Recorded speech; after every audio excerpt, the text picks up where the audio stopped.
luar biasa. Dan untuk kalian pun saya kasih juga pantun. Anak kucing lari berempat ke tepi telaga. Hari ini kalian sudah tamat, insya Allah segera dapat kerja. Hadirin yang berbahagia, tentu ini adalah miliknya wisudawan.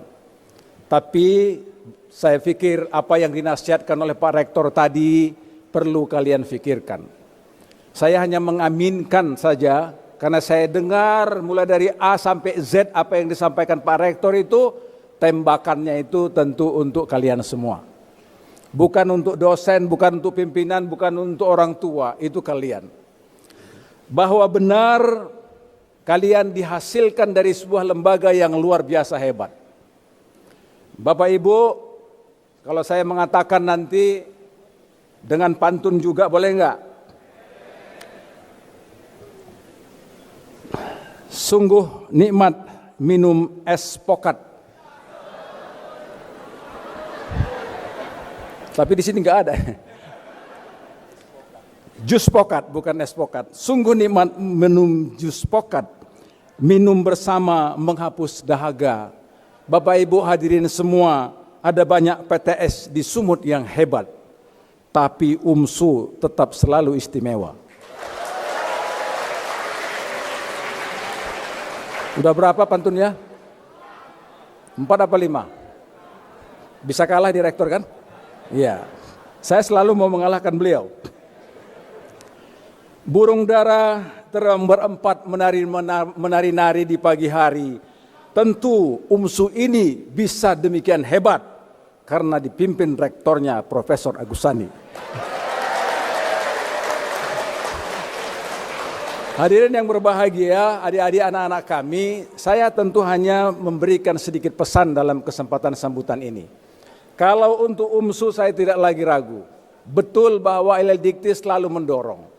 Sebagai catatan saja, di antara banyak kampus yang mengusulkan guru besar, dalam catatan kami, UMSU termasuk yang terbanyak mencapai capaian guru besar dibandingkan dengan kampus-kampus yang lain. Dalam periode kurang lebih 2 tahun saya memimpin, ada pertambahan di LLDikti itu guru besar kurang lebih 11 atau 12 orang. Jadi semula itu hanya sekitar 50 atau 50, sekarang sudah 62 ada guru besar kita.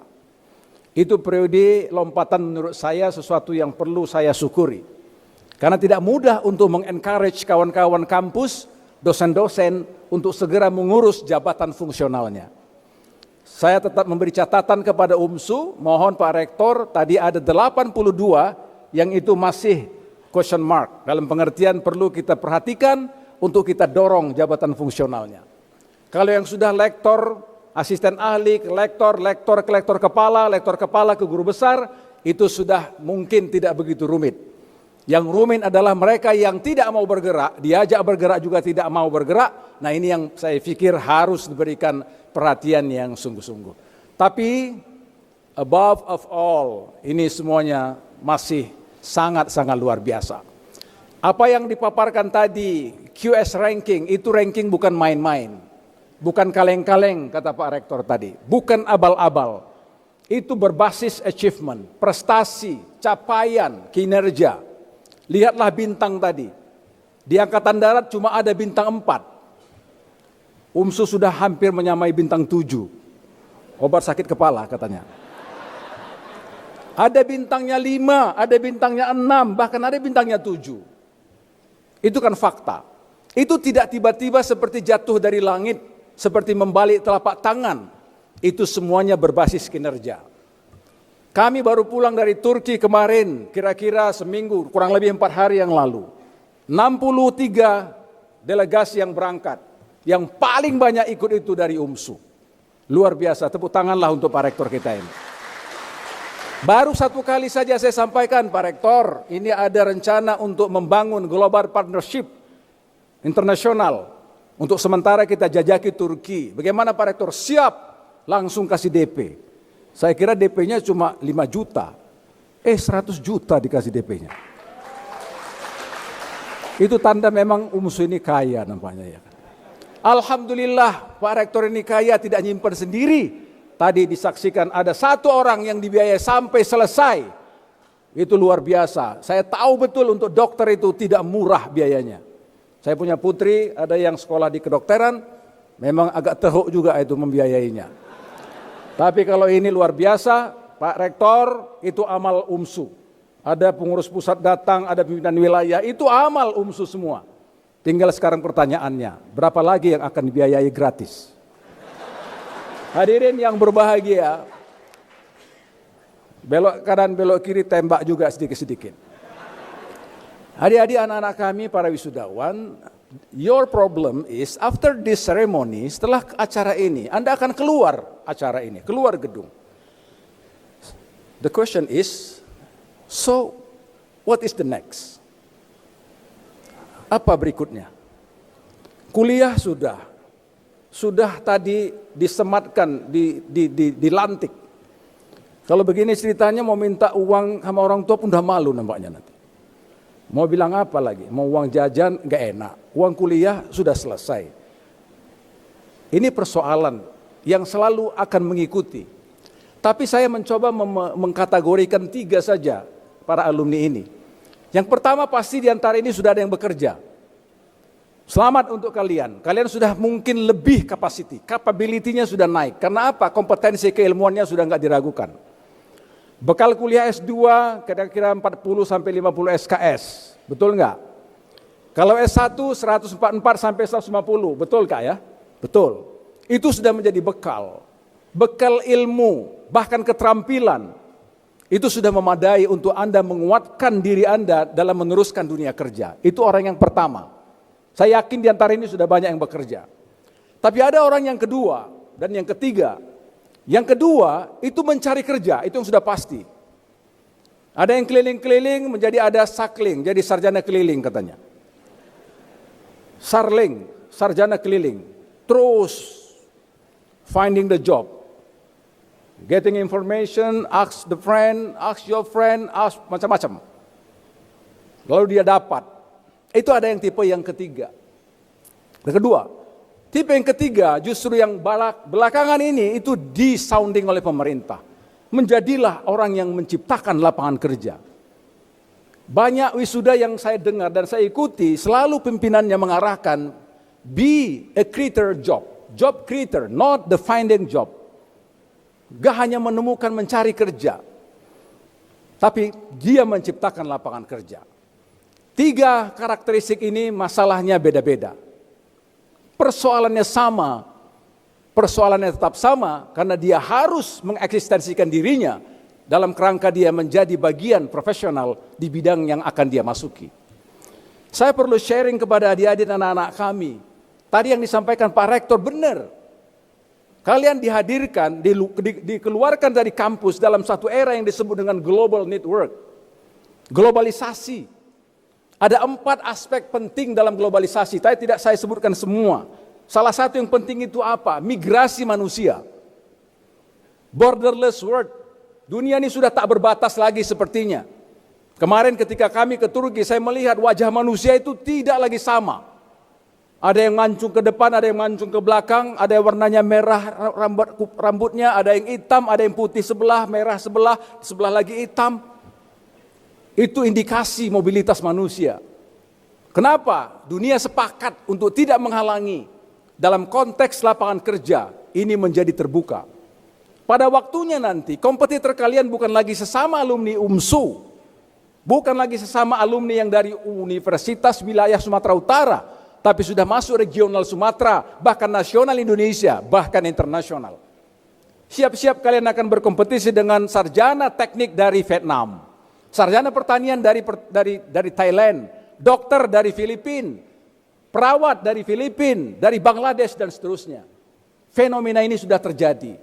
Masalahnya adalah, are you ready to compete with them? Siapkah Anda untuk berkompetisi dengan mereka? Tak ada kata kunci selain apa? Kompetensi. Makanya ada istilah competitiveness. Perkuat diri kalian untuk bisa menjadi bagian yang memiliki competitiveness. Globalisasi. Dalam konteks lapangan kerja, labor markets, ada 3 faktor menurut hemat saya itu yang perlu jadi perhatian kita. Apa yang disebut pertama itu jenis pekerjaan. Jangan lagi bersikukuh untuk linier dengan bidang ilmu kita. Oh, saya akuntansi, harus menjadi akuntan di kantor si A. Jadi akuntan dari yang konsultan sana. Tidak begitu lagi. Tidak lagi asing dan aneh seorang akuntan itu menjadi tenaga dalam bidang teknis, menjadi pemasar, menjadi apa? Menjadi advisor dan sebagainya.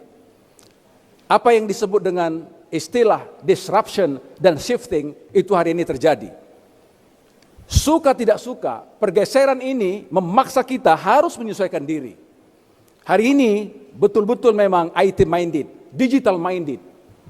Ekosistem pekerjaan kita hari ini sudah hampir sebagian besar, kalau tidak menyebut semuanya, itu sudah memanfaatkan teknologi digital. Pertanyaannya, apakah kemampuan itu didapatkan ketika kuliah? Apakah ada muatan materi mata kuliah ketika kita dapatkan dalam kesempatan 4 tahun belajar? Ini menjadi permasalahan dan pertanyaan. Kalau itu tidak ada, mau tidak mau, don't stop learning. Jangan pernah berhenti. Yang kedua, apa yang disebut dengan skill dan experience. Hari ini dunia kerja, instansi, industri, dunia usaha dan sebagainya tidak menyoal Anda itu lulusan dari mana. Bahkan mohon maaf tidak mempersoalkan IP. Sebuah kebanggaan dengan IP 3,7, 3,8 dan seterusnya. Tapi dalam kenyataannya itu menjadi parameter kesekian. Skill experience mempersoalkan apakah Anda punya keterampilan, apakah Anda punya kemampuan. Biasanya dalam testing itu ditanyakan bukan IP-nya, bukan anak siapa, bukan alumni mana. What do you think if you face problem like this?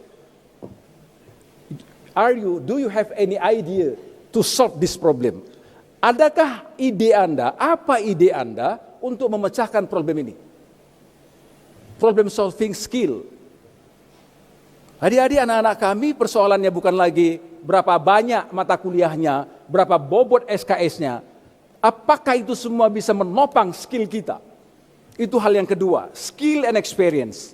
Lalu yang ketiga, lokasi. Tidak lagi zamannya kita berkutat hanya untuk berdiri, bekerja di Medan, Sumatera Utara. Globalisasi seperti yang disebut tadi itu memberi ruang bagi kita untuk membuka akses dunia kerja everywhere, dimanapun. Menggunakan sistem teknologi digital, teknologi informasi yang makin hari makin melekat dengan kehidupan kita. Anda boleh mengirimkan lamaran pekerjaan dalam waktu yang cepat, waktu yang singkat ke sejumlah tempat. Dan itu tidak ada urusan mau kecamatan, mau kabupaten, mau provinsi, bahkan itu internasional. Siapkan kalian banyak-banyak usulan, proposal, kirim lewat apakah email, apakah WhatsApp, apakah Instagram. Semua perusahaan itu akan menangkap apa yang Anda kirim itu. Adik-adik dan hadirin yang berbahagia, itulah persoalan kita. Kaitannya dengan labor market, saya katakan ada jenis pekerjaan yang hari ini sudah banyak berubah. Urusan yang kedua itu bukan masalah Anda lulusan dari mana dan berapa IP-nya, tapi skill apa yang Anda punya dan experience apa yang sudah Anda miliki, pengalaman. Lalu yang ketiga, lokasi. Anda bebas warawiri untuk mencari tempat dimanapun Anda mau. Menjadi guru bisa di Thailand Selatan. Saya tahu kerjasama UMSU ini sudah sangat bagus dengan Thailand Selatan untuk mempersiapkan calon gurunya. Anda bisa jadi guru juga di Brunei, Anda jadi guru bisa di Filipina. Jangan hanya berpikir untuk mengajar di SD, SMP di sekitar kita. Ini challenge-nya. Itu yang saya katakan tadi, balik kanan keluar dari acara wisuda ini, 3 hal tadi itu mestinya di bahan pemikiran kita. Hadirin yang berbahagia, ini barangkali pesan saya kepada anak-anak kami, adik-adik kami. Tapi saya yakin, bekal tadi itu sudah sangat menguatkan kalian. Tinggal bagaimana Anda bisa terus memberikan upaya-upaya, melakukan penguatan dalam rangka menyongsong tantangan yang saya pikir tidak lagi mudah di masa yang akan datang.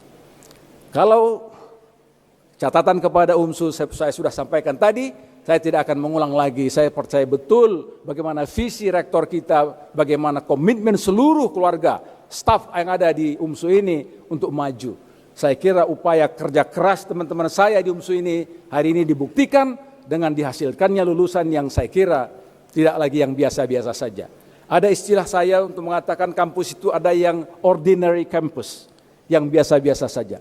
Tapi kalau UMSU tidak, saya menyebutkannya dengan extraordinary campus. Tepuk tangan untuk Universitas Muhammadiyah Sumatera.